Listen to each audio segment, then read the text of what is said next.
રતનપુર નામનું એક સરસ મજાનું નાનકડું ગામડું હોય છે। એ ગામમાં એક પંડિત રહેતો હોય છે। પંડિત શંકર ભગવાનનો ખૂબ જ મોટો ભક્ત હોય છે। શંકર ભગવાનને ખૂબ જ માનતો હોય છે। આખો દાડો ભગવાનની વાતો કરતો હોય છે અને મોજથી રહેતો હોય છે। પછી તે એક ઝાડ નીચે જઈને બેસી જાય છે અને ત્યાં પણ ભગવાનની વાતો કરે છે અને તેમને જ ગુણ ગાતો હોય છે। એટલામાં ગામમાં પાણીનું બહુ મોટું પૂર આવે છે। ગામના બધા જ લોકો એક પહાડી ઉપર જઈને પહાડી ઉપર જતા રહે છે। બધા જ પહાડી ઉપર જતા રહે છે અને આ બાજુ પંડિત ઝાડના નીચે જ બેસેલો હોય છે। એટલામાં જ ત્યાં પણ પાણીનું પૂર આવી જાય છે અને પાણી ખૂબ જ આવે છે। પાણી જોઈને પણ પંડિતને કાંઈ ગભરાતો નથી અને ત્યાં જ બેસી રહે છે। એટલામાં એક ભાઈ આવે છે અને પંડિતને કહે છે, હે પંડિત, ચાલ મારી સાથે, હું તને સામેવાળી ટેકરી ઉપર લઈ જાઉં તો આપણો જીવ બચી જાય। પાણી ખૂબ જ આવ્યું છે ગામમાં। પંડિત એને કહે છે કે તું જતો રહે, મારે નથી આવું તારી સાથે, મને મારો ભગવાન બચાવી લેશે। અને પછી પંડિત એમ કહીને તે ભાઈને પણ ત્યાંથી કાઢી મૂકે છે અને પંડિત પછી ત્યાં જ રહે છે ઝાડ નીચે જ।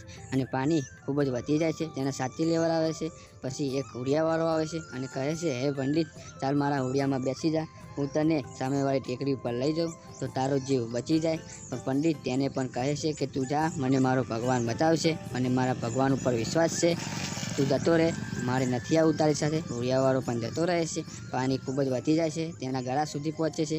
અને પછી એક હેલિકોપ્ટરવાળો આવે છે અને હેલિકોપ્ટરવાળો ભાઈ પણ કહે છે કે હે પંડિત, ચાલ મારા હેલિકોપ્ટરમાં બેસી જા, હું તને સામે ટેકરી પર મૂકી દઉં તો તારો જીવ બચી જાય।